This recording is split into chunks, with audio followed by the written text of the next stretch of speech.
Lléname, Señor, con tu preciosa unción.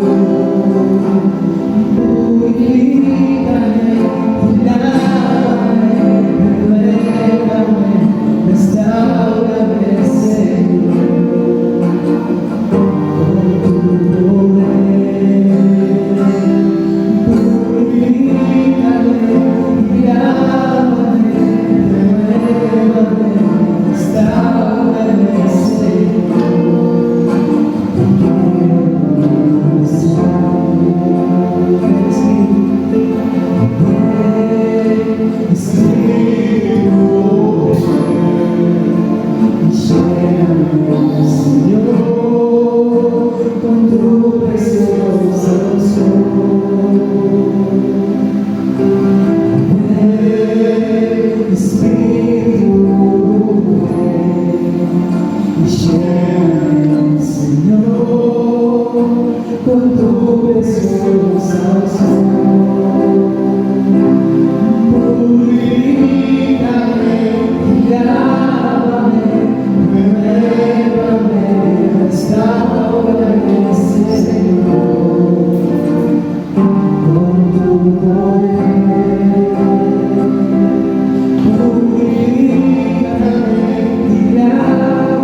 Hola hermanos, ¿cómo están? Espero que estén todos bien. Les deseo muchas bendiciones. Y bueno, vamos a arrancar con el culto de hoy. Antes que nada quería también comentarles que el sábado pasado salimos a predicar. Me acompañó mi esposa Gabriela. Fuimos a unas casas a ver si podíamos llevar el evangelio. Lamentablemente no pudimos dejar el mensaje. Sin embargo, nosotros seguimos adelante. Como yo mencionaba al principio, estas situaciones suelen pasar y no tienen que desanimarnos de ninguna manera, porque nuestra tarea es poder llevar ese mensaje a las personas, y las personas que no lo van a recibir, tampoco lo podemos juzgar nosotros. Sí tenemos la esperanza que en la misericordia de Dios el Señor trate con su vida, y bueno, y tarde o temprano pueda llegar el mensaje. Lamentablemente habían familias que estaban ocupadas, padres, madres que estaban ocupados, pero bueno, apelamos a la misericordia del Señor para con sus vidas. Y nosotros, bueno, seguiremos de largo tratando de cumplir esta misión, esta tarea de poder llevar a todas las familias del barrio el mensaje del Evangelio, el mensaje de salvación, y más adelante, si Dios nos permite, ir a los barrios aledaños. Amén. Bien, vamos a continuar leyendo. Vamos a ir a Hechos, capítulo 9.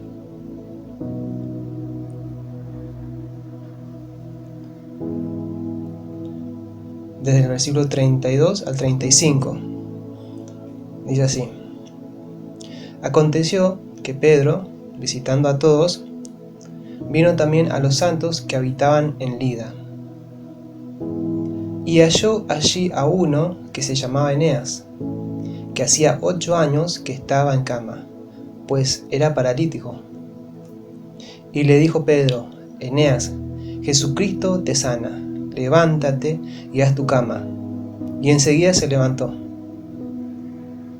Y lo vieron todos los que habitaban Lida y en Sarón, los cuales se convirtieron al Señor. Hasta ahí la lectura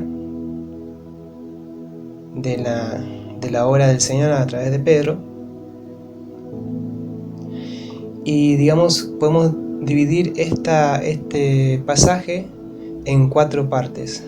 Primero, que Jesús sigue sanando a través de sus discípulos. Acá nos damos cuenta, como aclara el pasaje, que los discípulos no sanaban en su nombre, en su propio nombre, ni usaban en otros nombres, no usaban a nombres de santos ni de otras personas, sino que usaban el nombre de Jesús, que es un nombre que está sobre todo nombre y que está sobre toda autoridad, tanto espiritual como no espiritual también. Vamos a leer Efesios 20, Efesios 1, del 20 al 21.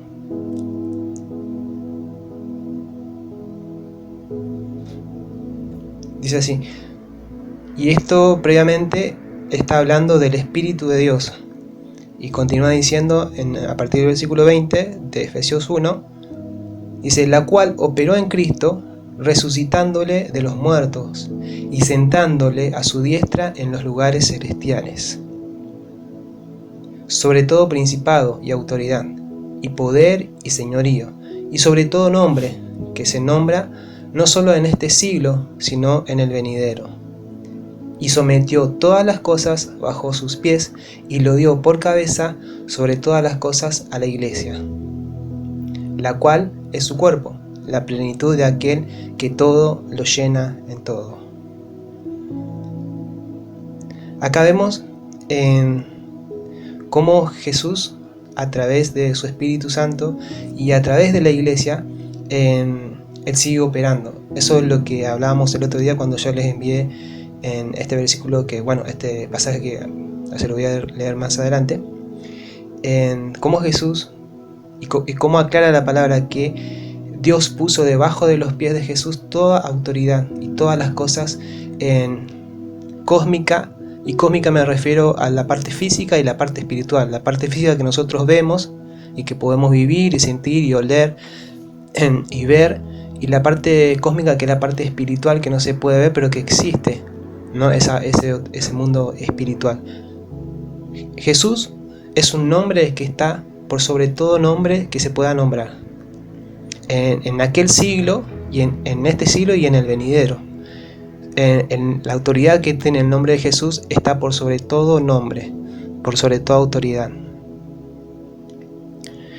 Y si leemos acá en Lucas capítulo 4, versículos del 18 al 19, dice así: el Espíritu del Señor está sobre mí, por cuanto me ha ungido para dar buenas nuevas a los pobres. Me ha enviado a sanar a los quebrantados de corazón, a pregonar libertad a los cautivos y vista a los ciegos, a poner en libertad a los oprimidos, a predicar el año agradable del Señor.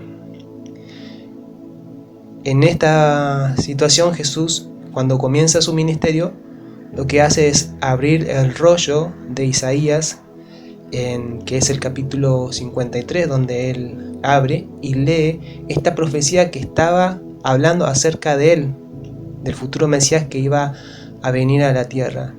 Y les declara a los judíos que estaban en la sinagoga, y a la sinagoga, que era el lugar de reunión de los judíos en aquella época, que él era el ungido que estaban esperando. Y él era ese siervo sufriente, como dice en Isaías, que iba a dar su vida a causa de la justificación del pecado de muchas personas. Y él había ido para sanar a los quebrantados de corazón, a los que realmente están arrepentidos, a los que realmente quieren cambiar su vida, a poner en libertad a los cautivos, ya sea cautivos espirituales. En nuestra vida podemos estar cautivos de muchas cosas sin darnos cuenta por mucho tiempo, por muchos años, tal vez toda nuestra vida. Jesús vino a poner en libertad a esas personas también. Dar vista a los ciegos, como dice, no solamente físicamente, nosotros podemos leer y conocer a través de las Escrituras cómo Jesús sanaba a los ciegos. Incluso hoy en día hay milagros maravillosos que Dios hace, donde podemos ver que personas recobran la vista, que personas de cáncer son sanadas, que personas que no caminaban, que nacieron paralíticas o sin caminar, son levantadas de su silla de rueda o de su cama y empiezan a caminar. Y podemos ver esos milagros maravillosos que sigue operando hoy en día a través del Espíritu Santo de Dios. Y también dice que vino a poner libertad a los oprimidos y a predicar el año agradable del Señor. Este tiempo es un año agradable del Señor, no porque sea el año, ¿no?, que comience el 1 de enero y termine el 31 de diciembre, sino se refiere a una temporada, a una época en que Dios recibe a esas personas que se arrepienten, que Dios tiene misericordia de las personas para poder sanarlas, para poder liberarlas, para poder darles vista. Ese es el año agradable del Señor. Ese es el año que nosotros tenemos que aprovechar para poder ser liberados, podemos ser sanados y podemos acercarnos a la presencia del Señor.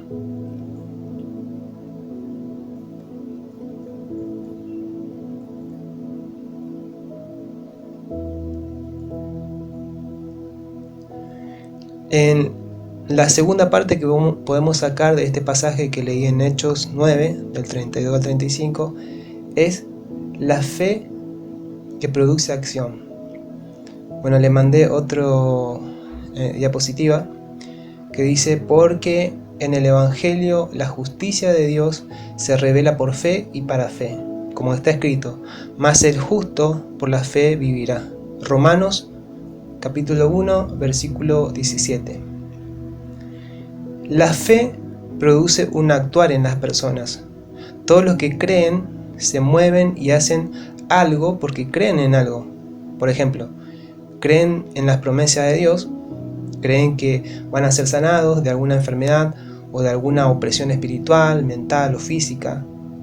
Cuando Pedro le dijo a Eneas, Jesús te sana, también le dijo, levántate y haz tu cama. Pedro inmediatamente le dio una acción para realizar a Eneas, y de alguna manera simbólica lo mandó a dejar su antiguo estado, que era estar postrado, y ahora él, o sea Eneas, ordenaba y dejaba su antiguo estado atrás. Ya no estaba postrado, sino que se levantaba. Ya no tenía su cama desordenada, sino que ya estaba ordenada. Y Eneas creyó y se levantó y hizo lo que Pedro le dijo. Ya no se quedó más postrado. También podemos ver en Pedro un paralelismo con el actuar de Jesús, porque Jesucristo actuaba de esa manera también.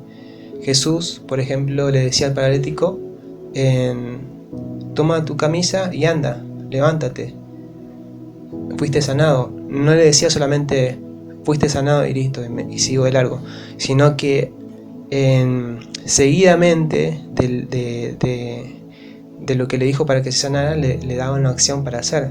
¿Por qué? Porque la fe justamente produce esa acción en nosotros. Amén. La fe es precedente de la acción. El tercer punto que podemos dividir este pasaje en Hechos es los milagros como testimonios. Vemos también que el milagro que podemos conocer al leer este mensaje no fue solamente para Eneas, sino que este milagro tiene un propósito mucho mayor, el cual era que sirva de testimonio del poder de Dios para que los que vieran esto crean. Uno de los mayores milagros es la conversión de las personas, aún más que un milagro físico. Los milagros también pueden hacer que una persona que está inmerso en sus problemas, en sus situaciones diarias, en sus temas, en su casa o donde sea, se levante la mirada hacia Dios, que deje su mirada, deje de poner su mirada hacia abajo, hacia sus problemas, y levante la mirada hacia Dios. Eso puede hacer también los milagros, pero yo insisto que el mayor milagro que podemos ver es la conversión del corazón de las personas, porque incluso a veces hay personas que reciben sanación física grande, pero después abandonan a Dios. Una vez que ya tienen, digamos, esa sanidad, que ya tienen lo que quisieron, dejan a Dios y su corazón nunca se convirtió. Amén.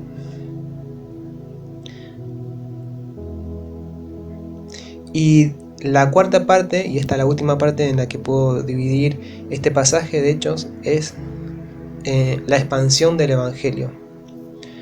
Vemos cómo en Lida y en Sarón se iba expandiendo el mensaje del Evangelio, que eran regiones y ciudades que eran aledañas o vecinas, digamos, a Jerusalén, y cumpliéndose lo que dijo Jesús en Hechos 1, capítulo 1, versículo 8, donde dice: pero recibiréis poder cuando haya venido sobre vosotros el Espíritu Santo, y me seréis testigos en Jerusalén, en toda Judea, en Samaria y hasta lo último de la tierra. Estos lugares que menciona ahora en Hechos que estábamos leyendo son lugares que estaban cerca de Jerusalén. Se estima aproximadamente unos 35 kilómetros, que no es muy lejos. Son ciudades vecinas.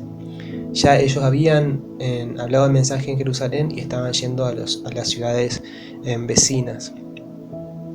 Bueno, y de aquí, digamos, también yo tomo esta forma de trabajar para ir llevando el mensaje de Jesús, el testimonio del Evangelio a las familias o a las personas, yendo por Jerusalén, como si fuera Jerusalén, que sería mi barrio, y después a los aledaños, que serían como si fueran Judea, Samaria, Lida, Sarón. Esa es la idea. Amén. Bueno, con esta palabra, que realmente espero que sea un impulso para nosotros, para seguir adelante, con ánimo, que se renueve nuestra fe, nuestro ánimo, que tengamos la certeza que todo lo que nosotros hacemos por fe y creyendo en el Señor y en sus promesas, va a tener una consecuencia, que no es en vano, digamos, todo lo que nosotros hagamos. Así como yo creo y actúo porque creo en la palabra de Dios, porque creo en su salvación, porque creo en que Dios nos está enviando para poder llevar el mensaje del Evangelio a las personas. De esa manera yo estoy actuando por esa fe que tengo. Y como le decía al principio, por más que haya personas que estén muy ocupadas tal vez para escuchar, y es muy entendible, yo para nada voy a juzgar esa situación o esa respuesta, sino que realmente espero en la misericordia del Señor que Dios tome sus vidas y les revele de alguna manera, ¿no? El mensaje del Señor. Y le quiero ir dejando esta palabra también que dice en 1 Corintios capítulo 15 versículo 58, dice: así que, hermanos míos, estad firmes y constantes, creciendo en la obra del Señor siempre, sabiendo que vuestro trabajo en el Señor no es en vano. Así que tengamos confianza, sigamos adelante. Si vemos la oportunidad de poder llevarle el mensaje a algún amigo, a un conocido, a un vecino, a alguien que necesita el mensaje, no debemos desanimarnos, seguir adelante. Si hay personas que lo rechazan, que no les interesa o que están muy ocupadas para poder escuchar el mensaje, tampoco nos desanimemos. Nosotros tenemos que seguir adelante trabajando en nuestro propósito, ¿no?, de llevar el Evangelio. Tarde o temprano Dios va a tratar con sus vidas, y esperamos también en eso que Dios haga lo mejor y que puedan conocer finalmente el mensaje de la salvación. Así que me voy despidiendo con esto y vamos a orar para cerrar el mensaje. Padre, te doy gracias por esta tarde que tú nos diste. Bendice a cada uno de los miembros de grupos, bendice sus familias, bendice sus casas, todos sus proyectos, todos sus planes, sus trabajos, sus estudios. Gracias, Padre, porque ellos han podido también escuchar tu mensaje de alguna manera. Gracias porque sé que vos vas transformando su vida poco a poco y le vas mostrando cosas, que tú no nos abandonas, que siempre estás presto a escucharnos y tenemos nuestro corazón dispuesto a también escucharte. Dejo todo esto en tus manos, que pongas tu ánimo en sus corazones, que les muestres cómo sigues operando en nuestro tiempo, que esto no se quedó en el pasado, no se quedó solamente en los discípulos, no se quedó solamente en la iglesia antigua, sino que hoy en día esto está vivo y más vivo que nunca. Te doy la gloria, la honra. Sé que tú siempre respondes nuestras oraciones tarde o temprano y que tus propósitos son buenos y son perfectos. En el nombre de Jesús, amén. Bendiciones.